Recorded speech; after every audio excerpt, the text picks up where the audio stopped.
Salam jumpa kembali untuk semua anak-anak kami di kelas pendidikan agama Kristen untuk pertemuan kita yang ketiga.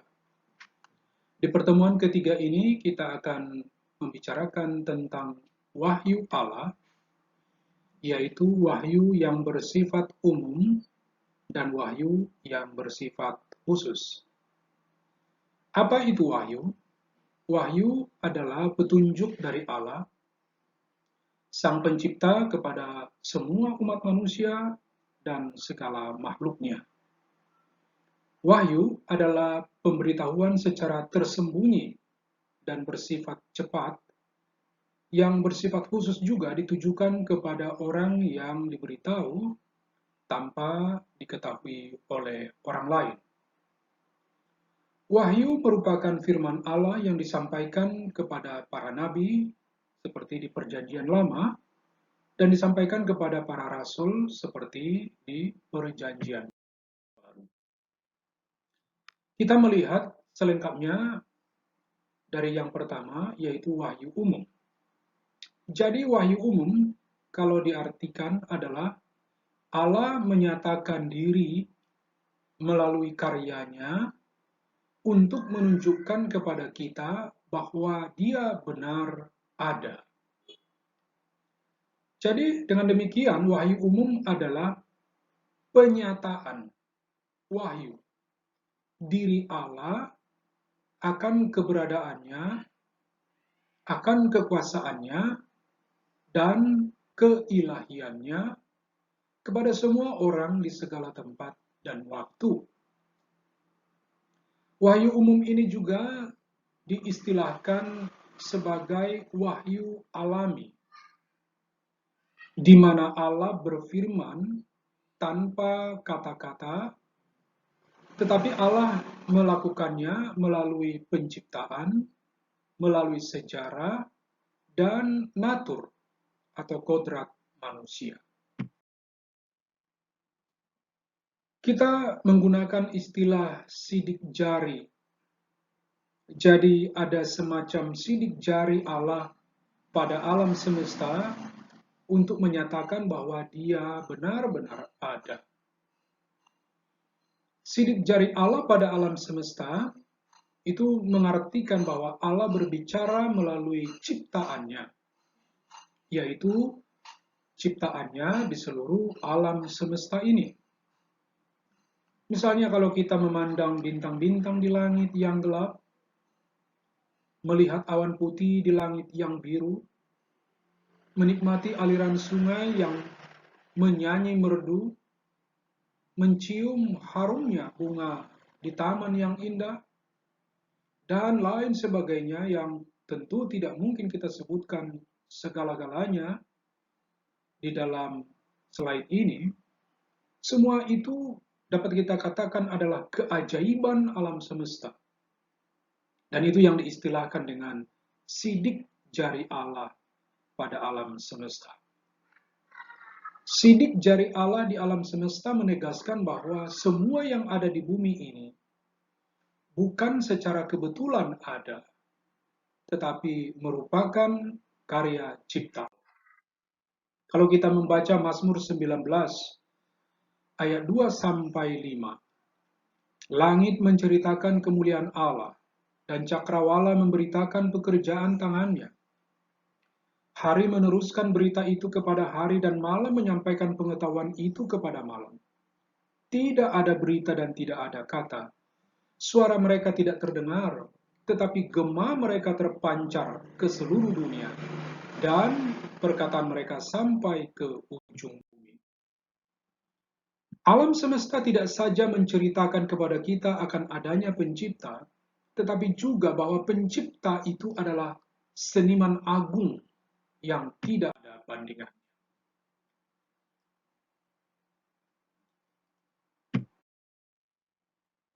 Kemudian kita akan melihat sidik jari Allah pada sejarah. Allah memulai sejarah ketika Dia menciptakan langit dan bumi, dan bahwa Dia akan mengakhirinya ketika Yesus Kristus datang kembali. Tangan Allah yang tak kelihatan sedang memimpin pasang surutnya berbagai peristiwa sejarah untuk menyelesaikan tujuan-tujuannya yang jauh lebih besar melampaui tujuan-tujuan manusia. Allah memiliki rancangan yang lebih besar dari sejarah untuk membawa umat manusia menuju tujuan akhir. Seperti bangsa Yahudi yang hidup dalam sejarah dunia. Sejak Allah pertama kali memanggil Abraham dari Ur Kasdim ke tanah Kanaan, tanah Palestina sekarang, dan menjanjikan kepadanya bangsa besar yang akan menjadi berkat. Maka sepanjang sejarah bangsa Israel, banyak kelompok yang berusaha untuk membasmi bangsa itu. Sampai pada peristiwa Holocaust yang disebut dengan genosida oleh Nazi Jerman yang dipimpin oleh Adolf Hitler tahun 1933 sampai 1945. Herannya bangsa Yahudi tetap hidup bahkan berkembang luar biasa. Dan tahun 1948 mereka menguasai negeri yang sekarang disebut Palestina yang dijanjikan Allah kepada Abraham hampir 2000 tahun sebelum Kristus. Itulah sekarang yang kita dapat ketahui tentang mereka yang telah hidup sebagai bangsa di tanah Palestina. Dan yang ketiga ada sidik jari Allah pada jiwa kita manusia. Manusia pasti menolak gagasan hidup tanpa makna. Manusia pada umumnya mendambakan tujuan hidup. Maka di lubuk jiwa kita tersimpan keinginan untuk menemukan alasan kita hidup di dunia ini. Manusia mengekspresikan dalam berbagai produk seni seperti musik, lukisan, drama, dan karya-karya sastra yang lain. Teologi Kristen memahami hasrat jiwa manusia itu sebagai bukti sidik jari Allah yang melekat pada mereka yang diciptakan menurut gambar dan rupa Allah. Seperti Pengkhotbah 3:11 dinyatakan demikian, Ia, Allah membuat segala sesuatu indah pada waktunya. Bahkan Ia memberikan kekekalan dalam hati mereka. Tetapi manusia tidak dapat menyelami pekerjaan Allah yang dilakukan Allah dari awal sampai akhir. Hidup yang bermakna dan mempunyai tujuan tidak mungkin lepas atau terpisah dari Allah. Manusia sesungguhnya mendambakan sesuatu yang lebih dari kehidupan ini daripada yang dapat dialami melalui panca indera. Selain mendambakan makna hidup, manusia juga memiliki kesadaran dari dalam diri mereka sendiri tentang apa yang benar dan apa yang salah, serta merindukan adanya keadilan. Seperti dicatat di dalam Roma 2 ayat 14 sampai 15. Kesimpulannya adalah wahyu umum mengarahkan manusia kepada Allah yang kekal, pribadi yang menciptakan alam semesta, yang secara aktif melibatkan diri di dalamnya. Tetapi memang wahyu umum barulah seperti awal cerita. Suara Allah melalui penciptaan alam semesta, melalui sejarah dan hati manusia, hanya membuka pintu bagi kita untuk mendengarkan pesan khususnya. Pesan yang lebih spesial yang tertulis dalam Alkitab. Maka sekarang kita mempelajari tentang wahyu khusus itu. Wahyu khusus, kalau diartikan secara langsung adalah berarti Tuhan menyatakan diri melalui firman-Nya, yaitu Alkitab, supaya kita dapat mengenalnya secara pribadi. Mengapa wahyu khusus begitu perlu? Wahyu khusus memungkinkan kita mengenal Allah, sebab perbedaan antara Allah dan manusia itu begitu besar. Sehingga pikiran kita yang terbatas tentu tidak mungkin mampu memahami Tuhan yang tak terbatas. Yang dapat menjelaskan tentang dirinya sendiri, yang mampu menjelaskan diri Allah sendiri, yaitu Allah itu sendiri. Dan kita manusia tentu tidak mampu. Untuk memahami alam semesta saja kita begitu sulitnya. Apalagi memahami Allah pencipta tentu jauh lebih sulit lagi. Dan itu diingatkan di dalam Yesaya 40 ayat 12. Keterbatasan pikiran kita manusia dalam hubungan dengan Allah lebih dirumitkan lagi oleh keterpisahan kita yang terjadi antara Allah dan manusia yang diakibatkan oleh dosa. Dosa telah membuat pikiran manusia menjadi gelap dan bingung, seperti dicatat di Roma 1 ayat 21. Akibatnya hikmat manusia tidak akan pernah memimpin seseorang kepada Allah. Mengandalkan hikmat manusiawi tidak mungkin memimpin seseorang kepada Allah, seperti diingatkan di 1 Korintus 1:21. Dalam kondisi alamiahnya, pikiran manusia tidak dapat memahami kebenaran Allah. Semua kebenaran itu hanya terdengar sebagai suatu kebodohan. Apa sifat wahyu khusus? Allah adalah pribadi yang personal, dan penyataannya, pewahyuannya tentang dirinya mencerminkan hal itu. Melalui penyataannya, Allah menunjukkan kepada manusia siapa dirinya sebenarnya dan seperti apa sifat-sifatnya. Kepada Musa misalnya, Allah mengidentifikasikan dirinya dengan nama Aku adalah Aku, seperti dicatat di Keluaran 3 ayat 14. Memberikan namanya adalah tindakan yang lebih dari sekedar menunjukkan bahwa dia layak disembah. Namanya dan penyataan dirinya membawa kita untuk mengenali Allah yang sesungguhnya. Ketika Allah memutuskan untuk menyatakan dirinya kepada manusia, dia tidak hanya menjatuhkan setumpuk fakta tentang dirinya dari surga. Penyataannya lebih dari fakta-fakta. Penyataannya adalah bahwa dia mengasihi manusia. Kasihnya lah motif penyataannya. Maka seperti dicatat di pertama Yohanes 4 ayat 8, 16b, Allah adalah kasih. Atau di kitab Yesaya 49 ayat 15, Aku tidak akan melupakanmu.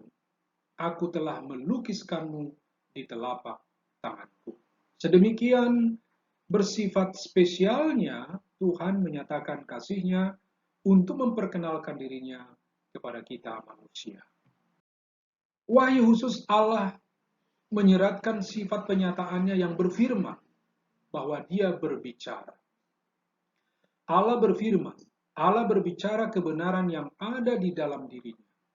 Yohanes 17 ayat 17, firman-Mu itulah kebenaran. Maka Allah hanya berbicara tentang kebenaran kehendak-Nya dalam penyataan khusus.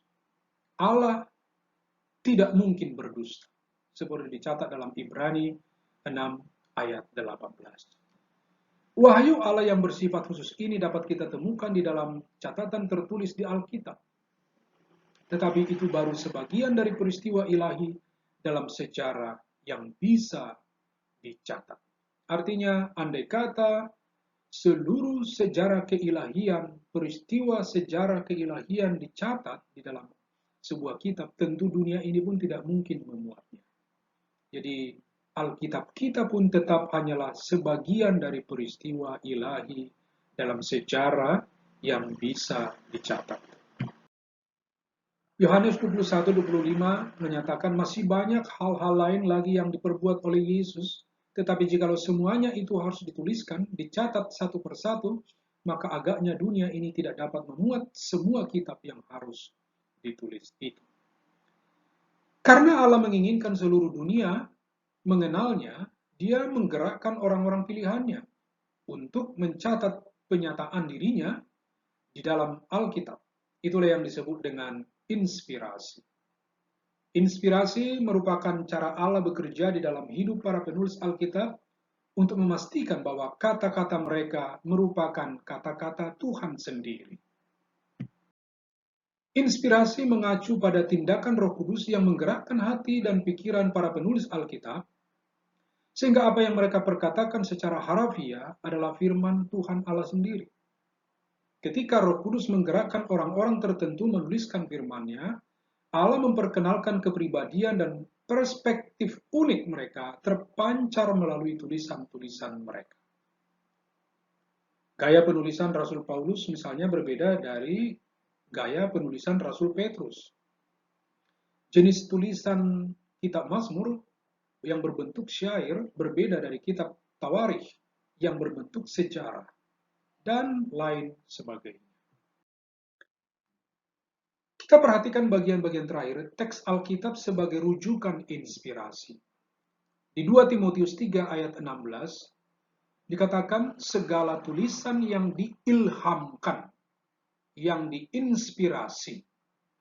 Allah memang bermanfaat untuk mengajar, untuk menyatakan kesalahan, untuk memperbaiki kelakuan, dan untuk mendidik orang dalam kebenaran. Kata Yunani untuk diilhamkan adalah theopneustos, dari kata theos, Allah, dan pneu, bernafas. Jadi istilah ini menegaskan bahwa Alkitab benar-benar berasal dari Allah, dan Allah sendiri yang menghembuskannya. Di dalam 2 Petrus 1 ayat 20-21, yang terutama harus kamu ketahui ialah bahwa nubuat-nubuat dalam kitab suci tidak boleh ditafsirkan menurut kehendak sendiri.